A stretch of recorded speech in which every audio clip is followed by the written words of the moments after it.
Lou Canellis along with Cassie, Carlson. First day of OTAs here at Halas Hall. They actually took it indoors because of the rain.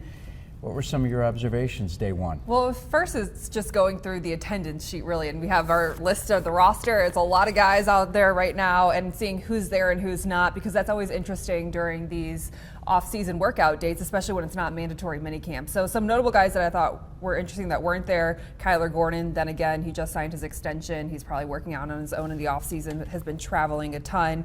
The biggest name that I was shocked not to see was rookie wide receiver Luther Burden. That to me is someone, you're wondering, is something going on? Is there something there that I'm sure we'll talk about throughout this week, and especially when we hear from head coach Ben Johnson. But that's someone that I'm really surprised wasn't there.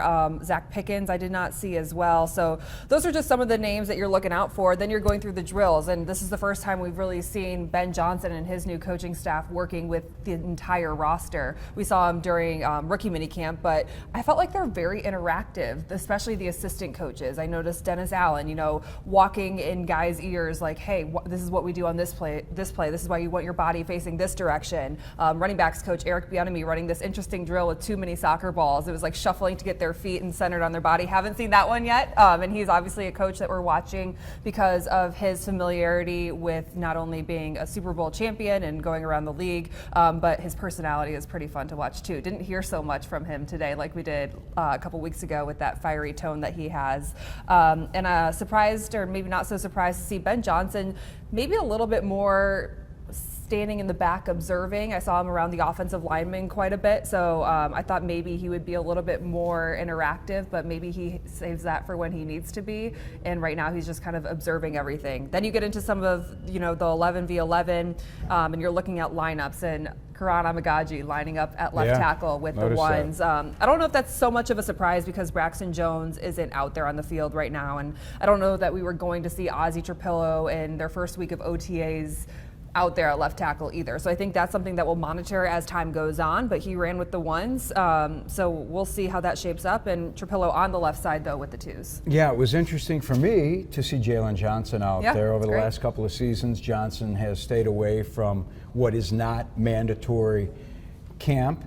So I love seeing Jalen Johnson out there. Apparently he's incredibly hungry to be out there to play under Dennis Allen and that Dennis Allen defense. Noah Sewell playing the strong side linebacker position. This is an open job right now. Jack Sanborn obviously moved on and is playing with Matt Eberflus in Dallas, where Eberflus, for those of you that aren't aware of it, is now the defensive coordinator for the Cowboys. But Sewell's a guy who's only played a handful of snaps. And I mean, I think 32, what did I write down? 32 defensive snaps in his first two seasons. So he's going into his third year, fifth-round draft pick, brings a lot of speed with a great opportunity here. I noticed, as you did, Karan Amagaji playing left tackle, Braxton Jones still coming back from his ankle surgery. So there were a couple of observations out there that really hit me. One thing I noticed, and tell me if I'm wrong, Cassie, because you're at far more of these practices than I am.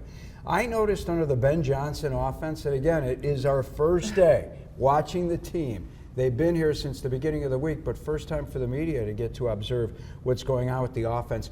I saw them breaking the huddle and running sprinting to the line of scrimmage, and I couldn't help but think that maybe this is something that Ben Johnson works into his offense to get his guys into a rhythm, and one of the reasons, get off as many plays as they can, maybe catch the defense off guard, catch them getting tired as you're driving down the football field where they're not set up. One of the reasons why maybe his offense averaged over 33 a game last year. Well, one thing that I remember back from last offseason, Caleb Williams' rookie season, and working with then offensive coordinator Shane Waldron, there was visible frustration between the two of them because the play wasn't coming in quick enough. And now you see, obviously, Ben Johnson is very experienced as a play caller, so he knows the operation of getting the call to his quarterback getting into the huddle and then getting to the line of scrimmage, which we also saw problems with that throughout the season. So I think starting early is a great sign. We also saw them running a lot of quick routes and quick passes in some of those one-on-one drills. So I think that's an indicator of maybe how Ben Johnson, as he mentioned, EPA wants to build this offense. You have those quick short passes that are efficient,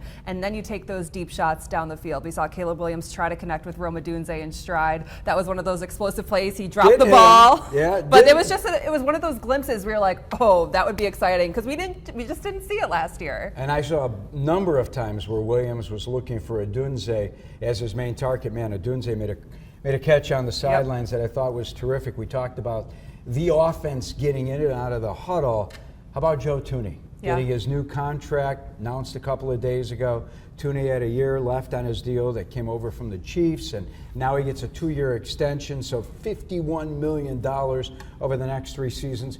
I think it's an incredibly great move for this team. I don't care if Tuni's turning 33 years old in November.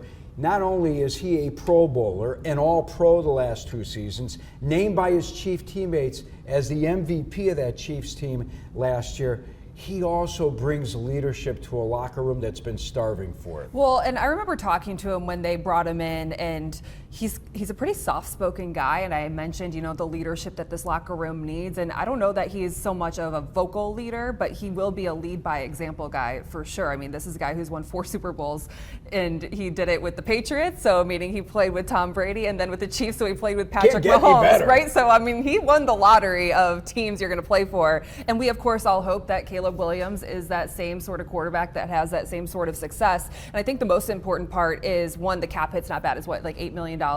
So they're good there. And then also they have the entire interior of their offensive line now locked up through 2027. So when you're talking about timelines for this team to succeed, that right there tells you that is the goal. By 2027, you should be hopefully competing deep into the playoffs and for Super Bowls. And that offensive line is going to be so crucial. Caleb Williams, another thing we should mention, we knew that Ben Johnson was going to work him under center more. We saw that play out today in their first practice. So it's all coming together of what you see the vision being, and I think that offensive line is going to be so important.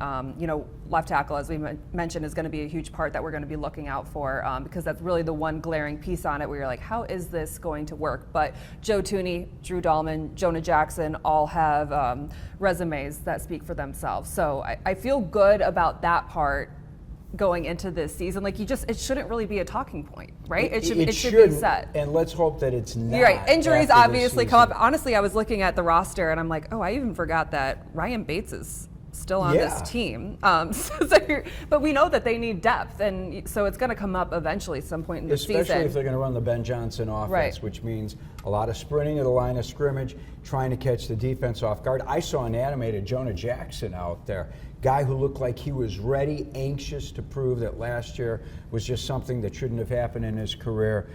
Even a Darnell Wright, who I find to be relatively quiet, seemed like he was happy to have some Well, guys were all going up to Tuni like, hey! Yeah, totally. Congrats. You brought up Caleb Williams. Are you a bit surprised that Caleb didn't address the ongoing controversy that has been created since last week's release of his quotes and his father's quotes in the book coming out about not wanting to be drafted by the Bears? Yeah, I thought it would have been the smart move to have him stand in front of the media and just say a statement, answer a couple questions, and move on with it, because now I feel like the story kind of continues until he does speak, and we don't know when that's going to be. So say it's 2 or 3 weeks from now, we're still going to be talking about what Caleb Williams said and what his dad said. It's a bigger story now because he didn't talk about it. Exactly. I mean, we're going to talk about it regardless, but he could have, because he's not talking, we're like, well, why is he not talking? I think it's always good to just get out in front of it, address the obvious. It's out there. He knows it's out there. Instead of trying to almost hide behind it, now Ben Johnson's going to be asking or answering questions about what Caleb Williams said. His teammates are going to be answering questions about what he said. So I think it's always better just to come out and say your piece. And I also think now is the perfect time because you do have a new head coach. Like a lot of what was said in that article had to do with the previous regime and Matt Eberflus and Shane Waldron, particularly with not knowing how to watch film. And I'm sure that's something that, especially now that it's out there, Ben Johnson has talked to Caleb Williams about, and I'm sure they have a plan going forward. So if there's a plan going forward, you should be able to answer that question easily. Well, if there's any feeling out there that maybe Caleb Williams didn't work hard enough his rookie season, I can tell you this, in his second season, he'll work twice as hard under his new head coach, Ben Johnson. Before I wrap this conversation up, need to ask, I know that Cassie's upset because the Tush Push will remain. It won't be banned. No, I wanted it to. Did you want it to be banned? Yeah. Because No, I wanted them to keep it. You want it, so yeah. It will remain yeah. because they got only 10 votes and they needed 12. So they were 2 votes short. A bit surprising that they got as many as 10. The Bears were not one of those teams that wants the Tush Push to remain. They wanted it gone. Not going to happen yet. Well, I just, to me, it's like, it's part of sport is finding competitive advantage, and the Eagles obviously have that nailed down thanks in fact to their offensive line as well as their quarterback skill set, and they found this way to be super successful with the tush push, and I just feel like all these other teams like go out and find a way to stop it. I think that's to me where that's like the fun of sports, right? Like you're good at something, you're going to obviously use that to your advantage as much as possible. And if no one can stop it, like to me, it's like almost like a jealousy thing. Like we wish we could do it, but we can't. George McCaskey at the NFL owners meetings, I was fortunate to be part of a conversation that was with George, and George said that injuries were one of the prime reasons why he thought that the tush push should be banned. But there still isn't enough out there, enough facts out there yet about how many players are injured because of the tush push. Right, and I'm sure it'll be brought up every year at this point, but I think that was a widely regarded reason, or the main reason why is because of the injuries, and yeah, there's not much out there to prove that. And I also think like there's a lot of other things in football. Like I think back to like the tackling of what kept Jaquan Brisker out in concussion protocol for the entire season. Like there's a lot of fluke things in the game that they're trying to obviously fix, that some of it's just the way the game flows. And so I think until you see more evidence of that happening, it's a hard argument. I go back to like the Buffalo Bills, and like they run the tush push, I want to say, like second most in the league, and they are also against it, which I think is funny too. It's just, I don't know. It's an interesting thing. I'm like, if you can't stop it, find a way to stop it. That's my whole thing. I can't wait till the Eagles play the Packers, since the Packers are they're the one that banning the tush push. I think that they'll run the tush push 30 times against Green Bay and run it right down the Packers' throats. Again, OTAs next week. We'll have the opportunity to talk again on Wednesday to the players and take a look at what's been going on out there on the football field with Ben Johnson, Dennis Allen, and Declan Doyle. Then 3 days of minicamp, and then one more OTA, which is a bit surprising to me. Yeah, and usually that's where like no one shows up. No one shows up because remember, the veterans it's not are mandatory. like, the veterans are like, it's time to take a break. It's time for summer. But it's good to see like the guys like Jalen Johnson. Great to see Jaquan Brisker back on the field for the first time. Saw him talking with Dennis Allen a lot, so I know he's so excited because he missed out on last season. But good to see some of those veteran guys. Montez Sweat show up. I think it's so important with the new staff to set that tone early. And as Grady Jarrett wearing number 50? Yeah, it's an interesting one. I kind of caught off guard. I was expecting a number. Well, in numbers the 90s. can change. Numbers can change between now and the start of the season. But I like that people are trying to prove themselves, because Ben Johnson said there's really no depth chart at this point, and there's a ton of guys who are going to have to prove themselves with this new coaching staff. I love it. All right, make sure you follow us on Fox 32 Chicago, Fox Local. What am I missing? Fox YouTube channel. Everywhere. Everywhere, all over social media. Cassie will be covering the Bears on a regular basis. I'll be up here as well. We are your home of the Bears, Fox 32 Chicago.